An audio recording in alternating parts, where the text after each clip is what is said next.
सुप्रभात। 10वीं कक्षा में आप सभी छात्र छात्राओं का स्वागत। मैं हूँ आपकी Hindi subject teacher Anita miss. कैसे हैं आप सब? मैं आशा करती हूँ कि आप सब अच्छे ही होंगे, है ना? तो आज के इस इंट्रोडक्शन वीडियो में हम हिंदी का परिचय यानी हिंदी ये जो आपका विषय है इसके बारे में थोड़ी सी जानकारी लेते हैं, ठीक है? तो यह है आपकी 10वीं कक्षा की हिंदी की किताब।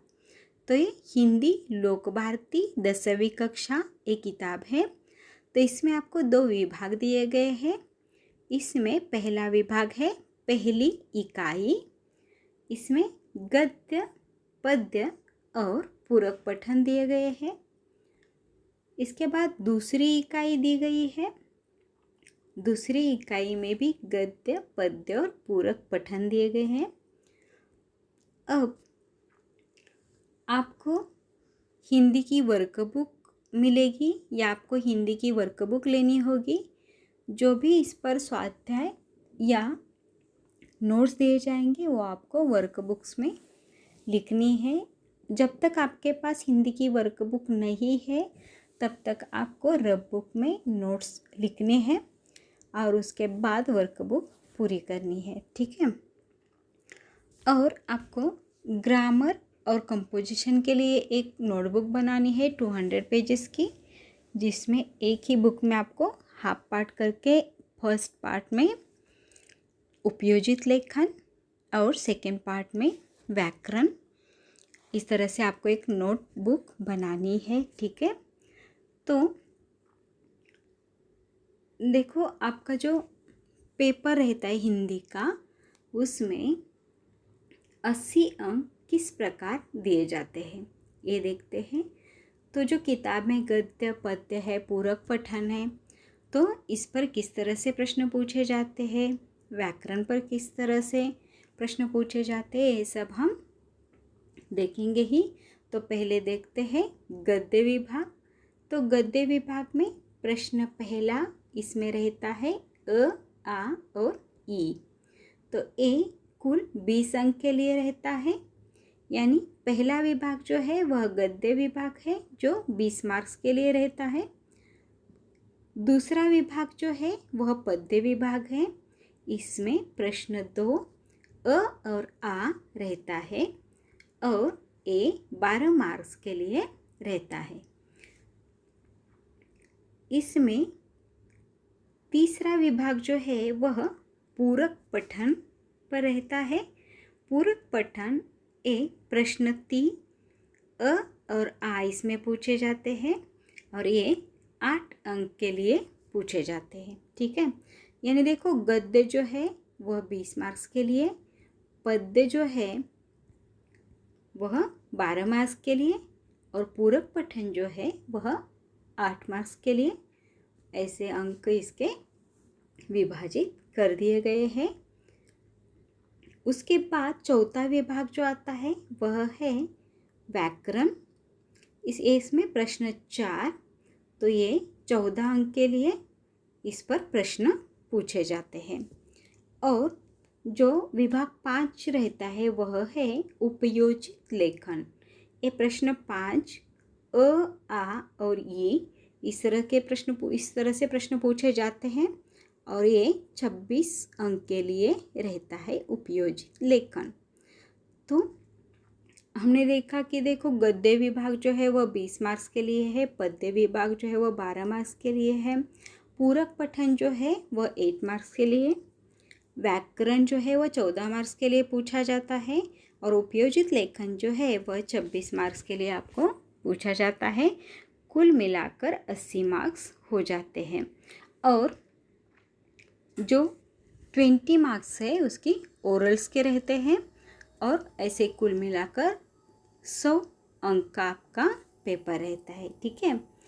तो उपयोजित लेखन जो है जो कि 26 अंक के लिए है, तो इसमें क्या पूछते हैं? तो उपयोजित लेखन अंक विभाजन इस तरह से किया जाता है। तो प्रश्न 5 में अ पूछा जाता है, उसमें अनौपचारिक पत्र अथवा औपचारिक पत्र आपको पूछा जाता है। तो इसमें से एक पत्र आपको लिखना आवश्यक होता है जो 5 अंक के लिए रहता है। इसमें दूसरा प्रश्न रहता है गद्य आकलन यानी प्रश्न निर्मिति, यानी एक गद्य दिया जाता है आपको और उस पर आपको प्रश्न तैयार करने होते हैं जिसके उत्तर उस गद्य में हो। तो ये 4 अंक के लिए रहता है। प्रश्न 5वें में आ रहता है, इसमें एक वृत्तांत लेखन अथवा कहानी लेखन, यानी दोनों में से एक पर आपको लिखना आवश्यक होता है। तो वृत्तांत लेखन या कहानी लेखन ये 5 अंक के लिए पूछे जाते हैं। इसके बाद प्रश्न 5ई, इसमें प्रश्न रहता है विज्ञापन लेखन और निबंध लेखन। तो विज्ञापन लेखन जो है वह 5 अंक के लिए रहता है, निबंध लेखन जो है वह 7 अंक के लिए रहता है। तो कुल मिलाकर यहाँ पर 26 अंक हो जाते हैं। तो ये बहुत ही इम्पोर्टेंट है और इसके लिए आपको सिर्फ गद्य पद्य की पढ़ाई नहीं करनी, तो पूरा व्याकरण, उपयोजित लेखन, गद्य पद्य, पूरक पठन, इनका अच्छी तरह से आपको अध्ययन करना है। ठीक है।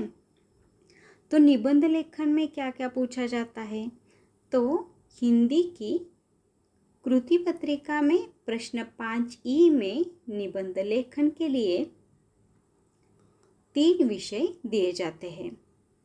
उनमें से किसी एक विषय पर 80 से 100 शब्दों में एक निबंध लिखने के लिए कहा जाता है। पाठ्यक्रम में निबंध के 5 प्रकार है, यानी किताब में आपको कितने प्रकार दिए गए हैं निबंध लेखन के, तो 5 प्रकार दिए गए हैं।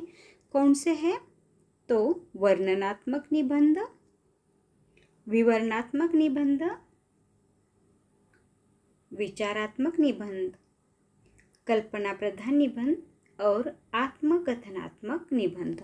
तो ये जो 5 प्रकार है इसमें से 3 प्रकार के निबंध जो है वह आपको पूछे जाते हैं। उसमें से सिर्फ एक निबंध आपको लिखना आवश्यक होता है जो 7 मार्क्स के लिए है। तो आज हमने हिंदी के किताब में जो 2 विभाग दिए गए हैं, पहली इकाई, दूसरी इकाई, इसके बारे में जानकारी ली। उसके बाद किताब में जो गद्य पद्य, पूरक पठन, व्याकरण और उपयोजित लेखन है उसको किस तरह से आपको पेपर में कितने अंक के लिए पूछा जाता है, इसकी जानकारी मैंने आपको इस वीडियो के माध्यम से दी है। तो आपको सबसे पहले क्या करना है, आपके फ़ोन में ज़ूम ऐप डाउनलोड करना है, क्योंकि मंडे से जो ऑनलाइन क्लासेस स्टार्ट होगी वो ज़ूम पर होंगी। तो आप ज़ूम ऐप डाउनलोड कर दीजिए और टाइम टेबल के अनुसार टीचर्स आपको लिंक सेंड कर देंगी। उस लिंक को ओपन करके आपको लेक्चर्स को ज्वाइन करना है। ठीक है। तो फिर मिलते हैं अगले लेक्चर में। तब तक के लिए धन्यवाद।